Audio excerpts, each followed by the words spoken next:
hello, good afternoon, and welcome all to Rooted and Rewired podcast. Today we're going to be getting into some exciting stuff, but as I do also have a special guest. She is I can't. She is Dr. Makita Ensa. Not only has she completed her master's level education 4 times, am I correct? Or three? Three. Three. And also has completed her doctorate in theology. Am I correct? Urban ministry. Urban ministry. She gathered me together. But also, Dr. Makita was also a nurse for 10 plus years, a caregiver, a sister, a daughter, a friend, and is a mother. And she's my mother. And she's also, here she goes, she's starting. And she's also known as a soul revitalist. And I'll also have her give her introduction. And after today's broadcasting, I'll also ask her to, provide any information on where you all can find her social media wise, as well as she does have her own projects. And she's not going to be a non-familiar face. She is going to be doing a lot with Rooted, with our production team, and also a lot of topics that I really want us to get into that is impacting our world, but that is also important to our community. So without further ado, Dr. Makita. Greetings, everyone. And thank you, Miss Ansa, for having me today on Rooted and Rewired. I just love the name. So, you already gave the rundown with me.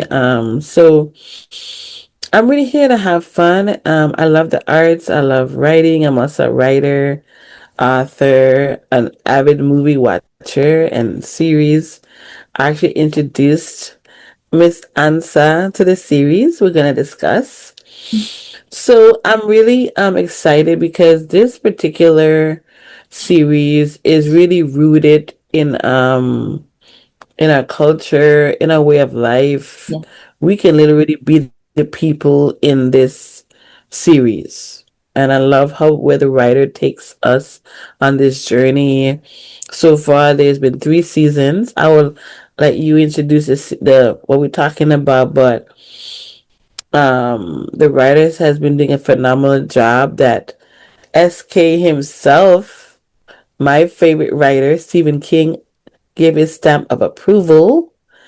And I just love the ensemble. I know a few of them, mainly one, the main character, but everybody else are fairly new to me, and they've been doing phenomenal. So I'm so excited to really take this series as far as it can go. I haven't really seen much advertisement for them like other series. I've seen them on like a few, not too much. So I hope that just talking about it and really is showing the masses how we can literally be these people, and how we're connected in this way and to this story. I think that it's wonderful for us to talk about it here on Rooted and Rewired. So thank you for having me. Thank you. Thank you so much, Dr. Makita, for setting us up. So let's get right into it. So essentially, we're actually going to be doing an episodic breakdown. Dr. Makita's idea, because I wanted to break it down together, but you see why a partnership is important. So essentially speaking from given that season 1, that's where all the answers truly lie, essentially. There's a lot of information in season 1. There's a lot to unpack. So we're going to be breaking down from season 1, season 2, season 3 in 3 separate episodes. So we're going to start with season 1. And as well as we're also going to be talking about the series called From, and that's currently streamed on MGM Plus, and also they are in partnership with Amazon Prime. So essentially speaking, just to give you a little texture on how this overall story begins, where it essentially starts with how it pulls you in, where everyone is pulled into this town, or they drive, they see a tree, and they're They don't know what to think. And then they're roped Mm-hmm. around into a web that doesn't have an ending and they can't leave. So could you imagine pulling into a town, or it could be a parking lot, and you have no way to leave it? It's But you infuriating. know, I love what you entitle it is what's real and what's fear. Exactly. That's powerful. That's the gist. So we're really doing a recap, not really episodic. We're doing like the Mhm. recap of the whole season, Yep. but you're setting it up right. They come to this town and they see this tree in the middle of the road. But the thing is, how does all these people end up in the same town? Exactly. There you go. And that's also another thing that we're also going to break down in theory. Like, is this like a human purgatory, or is this like a strange loop filled with monsters that look like human, that look like us, but they're really not? Mm-hmm. But Is that it an experiment? exactly, but that also speaks to life, where individuals, they're look like humans, they talk and they sound nice, but in sadly enough, as human beings, we can also be monsters. That was one of the lessons Yeah. of season Wow. one, where one of the main characters said that at least in this place, the monsters, they show you who they are, whereas in real life, they don't break, and then eventually you discover it in tendencies and stories, in offenses made. You essentially end up discovering it for yourself. You know, as you're saying that, this song comes to mind is an old song by the OJs, the Backstabber song. The smile in your face. Every time All I the take time they want to my take your place. backstab. Because if you notice the monsters, once they descend on you, Mm-hmm. they come for what's yours. They come for your Exactly. internal organs, right? So it's like they want what you have. They want to take your place, They you touch know. the So break they the want, seal. yeah, and they smile at you. They all smile. Yep.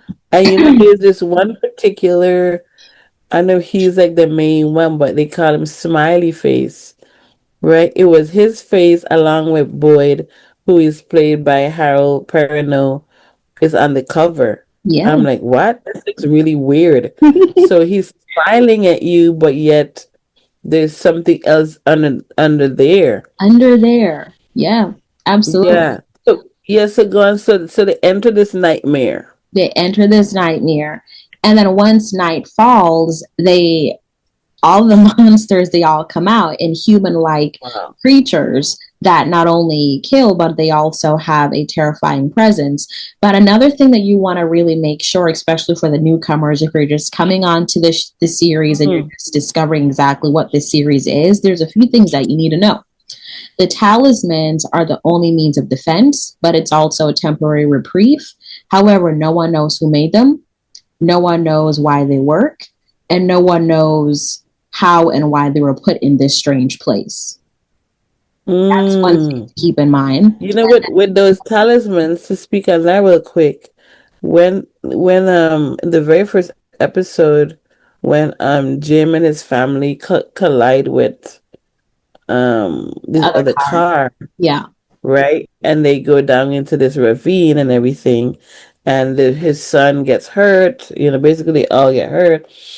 And Boyd has to choose to stay back with Christy, Mm-hmm. the doctor that's there, and they never stayed outside in the woods before. You know, they were Mm-hmm. always in a house with the talismans. Because up until then, that was the 96th day that they had no incident No incidents. until two vehicles came on the same day.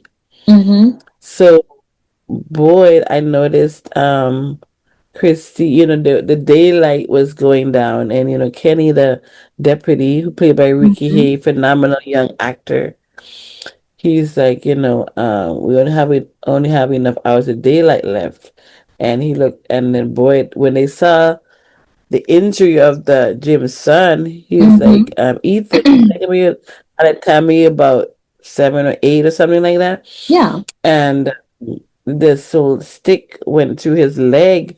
So there's no way they could treat him in that short time. Mm-hmm. Christy said, and Boyd had a talisman with him, and he held it, and he's like, he just having faith that it would work, Yes. right? And Christy, he looked at her and he said, I have a talisman. Can we fix it in the RV? Because Jim and his family were driving in an RV that went over. Can we fix it in the RV? And Christy said, yes, it'll work. It'll So work. biblically, when two or more gathered, the Lord is there, and in the presence of two witnesses, when two come together, a lot that Mm-hmm. agree, you know, everything is done. So their faith collided, Mm-hmm. and that's how they were able to survive. I believe that night, because Absolutely. they believe it's just a stone, right? But I Yeah. really think what worked was their faith. So throughout this whole story, we're really people are learning to have faith. They really are. I think this whole experiment, as nightmarish as it is, they're learning to have faith like they never had before. Because it seems like all their lives are messed. Yes, for sure. But I'm happy that you mentioned the faith part because you're also, as the watcher, as the watchers, you're also going to see one of the reasons why Boyd had so much faith because he knows the sacrifice that it took to find those talismans. He knows the sacrifice that he had to essentially sacrifice to even ensure that the people of the town are safe. Because how many of us are Mhm. willing to sacrifice someone that we love to step out on faith and pursue something that we're spiritually called to? Or like there's a lot of Yeah, decisions that even as a leader you have to make, and not many yeah. people want to make them. So that essentially brings me to the theory side, because this is a show, but theoretically the question is, why can't they leave? Because there's a town that has one entrance in and there's no exit. In real life, one might think that that's Hmm. impossible. Every door has an exit, one to go in and one to go out. So one might Hmm. think that, is this a simulation or a social experiment? Because the creatures, the things as they call them, they know their names. The town operates Right. on a strict unspoken rule. They watch, they learn, and they lie. Like, does that sound similar? And also, maybe someone is testing them or controlling them, because the creatures, they operate like humans. So one might think, are they were they humans, and are they now Right. vampires because they only come on at night? So, do you believe that this is a simulation or a social experiment? I think um back to the faith part, and Boyd's faith. I think the reason why that they're stuck, it is an experiment. Mm-hmm. Life is an experiment, Yeah. you know, of some sort. One of a better word. It's a test of the wills, a test. We all tested and try daily. Yeah. So I believe that it is a test of faith here, Yeah. because and when people, especially people who have ill intent, they see you having faith, they want to mock you and say, it's the same with Job, Mm-hmm. the book of Job, a testing of his faith, and that, Satan wanted to, he said, he was shocked that Job really had that much faith. He didn't think, because he was, tortured with all of the infirmities, the sickness, and then eventually the stripping of his, resources, and then his children, and Job never cursed Mm-hmm. God. So this is really a test of the wills, and Yeah. I believe that these people were brought there for a reason. Sometimes, I think sometimes we think too far and too much, because Mm-hmm. yes, it's interesting that they all came from different places in the country, but it also has to do with what they believe, their belief Yeah. system. And a lot of them were really messed up. They had no faith. They had faith, but not, because we all have a measure of faith, but they all were suffering Mm-hmm. from something, some pain, some Yeah. guilt or shame, because we're all sinners, right? So I believe that this Mm-hmm. experiment caused them to either stay and fight it out, or flight, or die. It's a choice. We wake up, we have a choice in the Yeah. world. Mm-hmm. So I do believe that it is an experiment. It was something that was done to them. It, Yeah. it is. If someone evil force behind it, we're gonna find out. We are. We are. Hopefully in season 4. We're not talking we're ahead yet. We're season 1 now, right Yeah. now in this moment. But I believe strongly that it's the test of the will, the test of faith. It's almost to see who will really survive it. Just like life, we're tested and tried, and we're stretched, we're stressed and stretched out to see how much we can really handle. Absolutely. Absolutely. And that also speaks to what's happening even now as we speak. Mm-hmm. And I'm happy that you touched on the spiritual element of that because I was going to lead us into my second question about that is that this town, and given that everyone has unfortunately some tragic experiences, some unresolved past, Jim and Mm-hmm. his wife were going through divorce talks, and Yeah. that trip was Loss of a child, yeah. and that was the last family trip they were going to have, and their own children had their own set of grievances and griefs unresolved. Mm-hmm. So maybe someone is testing them, or maybe this is essentially, could this possibly be a spiritual test and not a physical place? Yeah. Because what if Yeah. they were all in some way trapped in this bubble or psychosis where they're essentially Mm-hmm. possibly still operating and functioning, but they're waking up from a dream? Because keep in mind, Yeah. not going far ahead, but season 1, 2, and 3, I kept hearing dream. Maybe this person was right. This is all a dream. Or maybe that person was right. I had a dream about this, or I had a dream about this, or I saw this, or this is a dream that I had when I was a little girl. Like I heard multiple characters in this series say that. So the boy in white, as all of you become familiar with, he Mm-hmm. essentially told Victor, whom we're about to get into, because Victor, he was there for many years by himself after his mom and sister was killed because his mom was trying to save the Mm-hmm. children in the tower. And we're going to get into that in episode 2. So essentially speaking, this also is like, this can also be time and memory manipulation, where it essentially stops the growth process in someone. Because if you see Victor's Mm-hmm. character, he he hasn't aged properly. Physically, he's older, but in his mind, he's I still mean, very younger. I don't really think it's that deep. A lot of times it is in some ways, but Yeah. I don't think it's all the way manipulation. I think it's self deterrence Mm, from the pain. Like if you notice Victor's character, he didn't want to really get in touch with his pain, mhm. of of being away from his parents. That pain is what really, yeah, almost carrying him through. Yeah. Our pain, what we run from is that one thing God is using to mature us and mold us, but we run from it. Yeah. And what I meant with that deep is sometimes we think we want to know so much. Hmm. I remember Victor saying a lot, like, why do you want to know? He would tell people that. And different times I've heard, and even our waking lives, Yeah. we want to know so much. You have different people, different sects of people, they want to know. And honestly, that's what messes things up.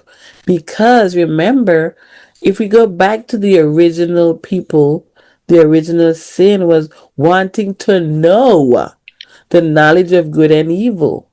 Hmm. So at times when things happen to us, sometimes they just happen, right? Hmm. And we should always try to presume things or create things and make it scientific or manipulation. No, we manipulate ourselves thinking that we know, but we don't.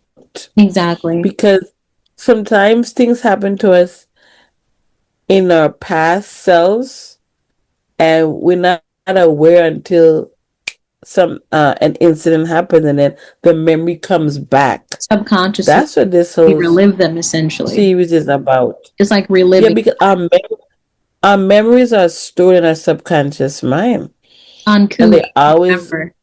going, Yeah, right? So it's not until an incident happens we remember. That's what that Ankui, that name that the they said it chant. means remember. Mm-hmm. Remember.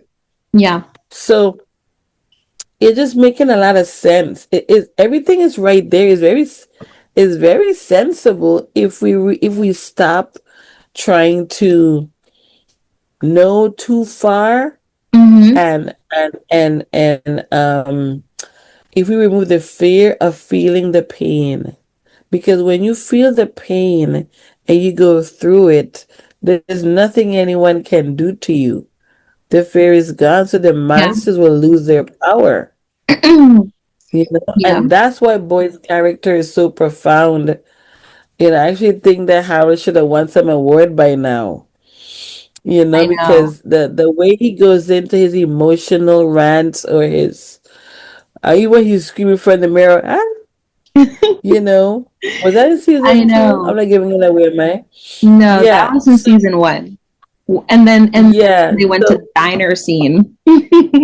yeah, so I think it's more of it's a spiritual test. We're spiritual beings, Yeah, you know, and we're having a human experience, a and we're human. having a shared human experience too. That's what that That's show why is. all these people they're more alike than they think. Exactly. Exactly. But that also goes to the question of the hour. Who's the op?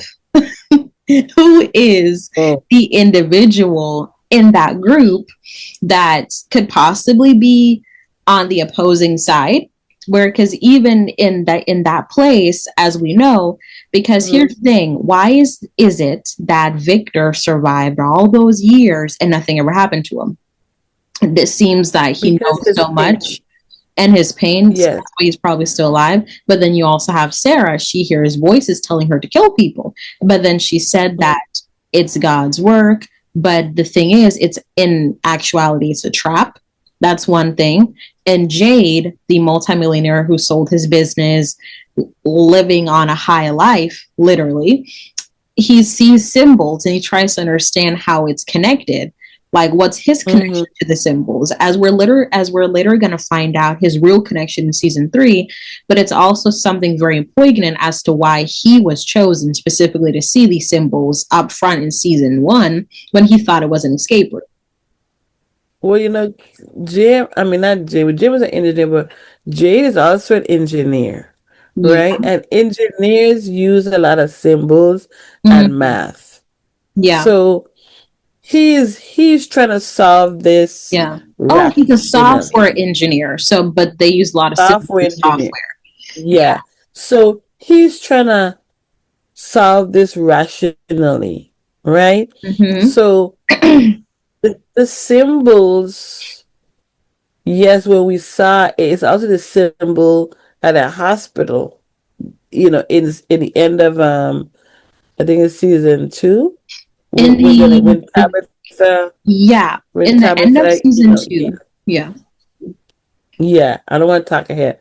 But uh Jade, he sees those symbols because for some reason they're drawn to him because of Mm-hmm. how he thinks.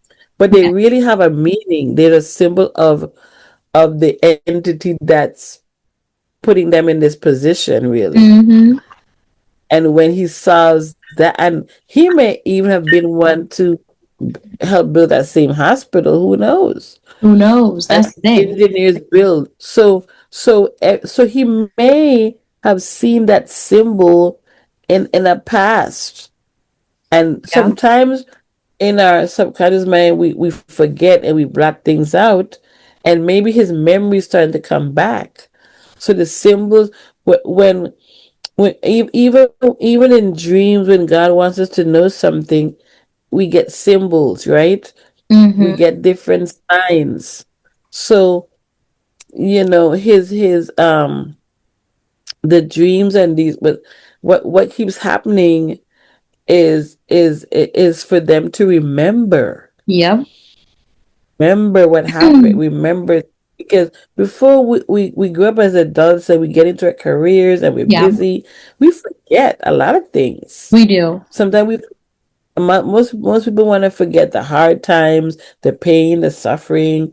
Well, Mm-hmm. let's forget. You file it away. Yeah. So I think that this is a time to, before we leave this earth, we're gonna have to dig those things up Mm, and reconcile everything. So you're that same person, right? So exactly. this show is about the human experience It is. and how powerful the mind is that lead us to make decisions that we think Mm-hmm. we can forget. Yep. But there's accountability, and what we do affect one another, no matter how far away we are from one another. Mm-hmm. And that hospital that will come up in the next episode, you never know. Babies can be born at the same hospital, and the parents move away, and next thing you know, you meet that person years down the road. So there's a lot of interconnectedness, and in time, all will be revealed. Exactly. And that's definitely something that a lot of fellow from watchers are also trying to piece together. And I think that is one of the most important lessons, is that in time all will be revealed. And because Hmm. it's fair for us to say who's likely not to survive, we're thinking Sarah may not survive because of everything that she's going through, voices, instability possible.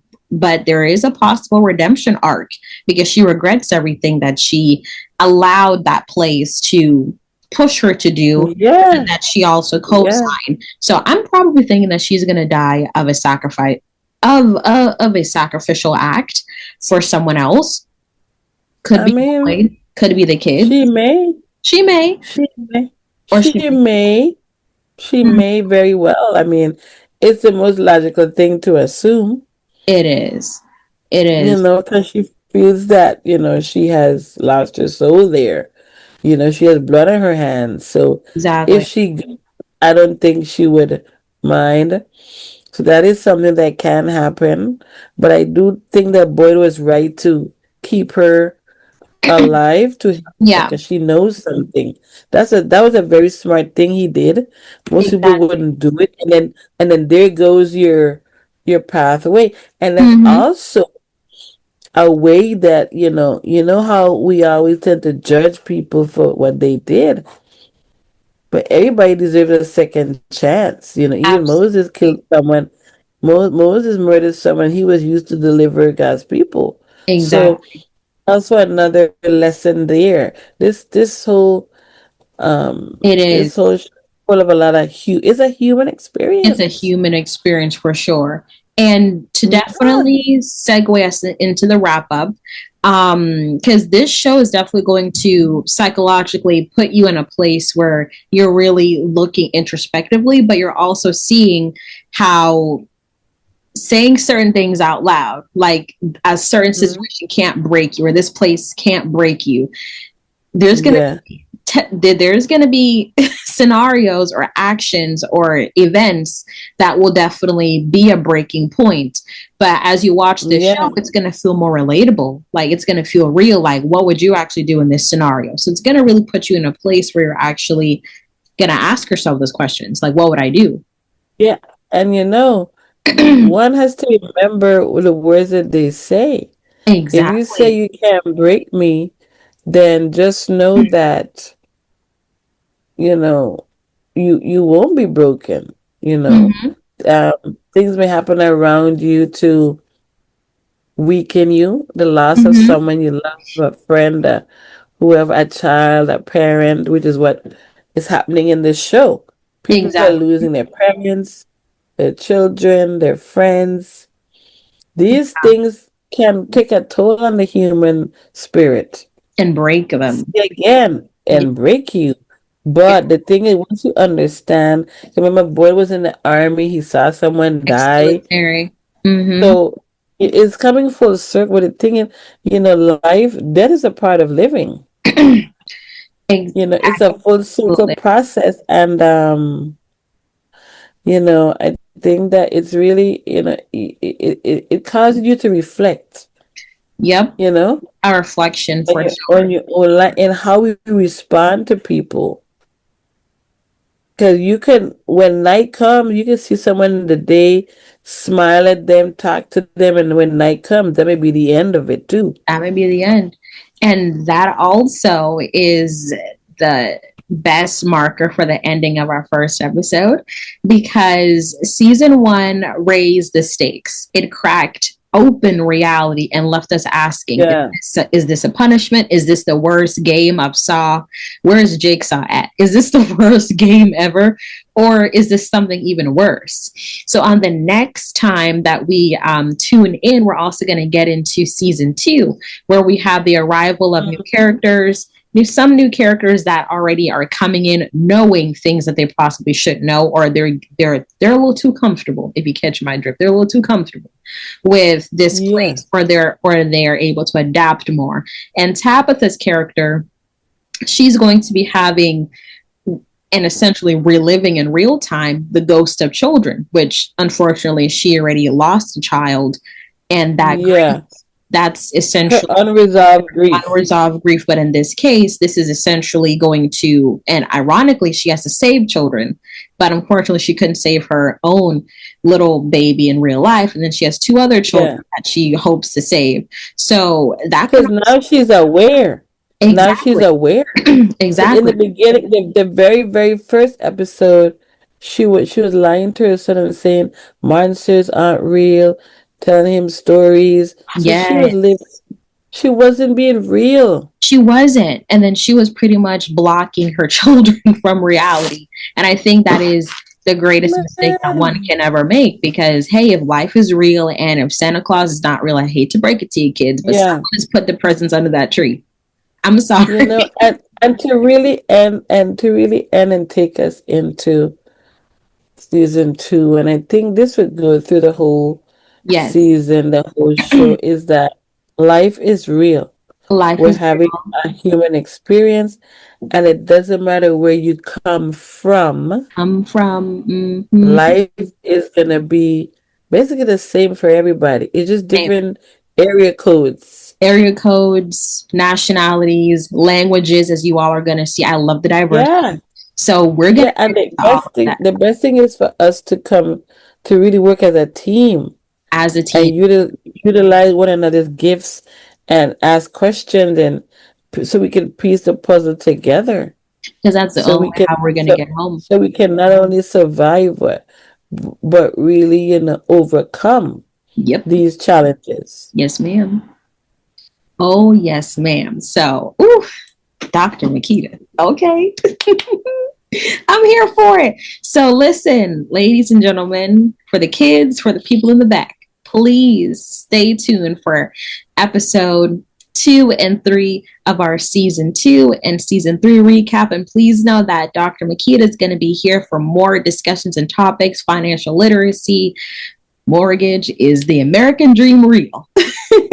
No, it's not. Yes. Other things about faith, misogyny in the church, also about a human experience of human health and female health as we progress in each stage of our lives. We're going to be having candid conversations.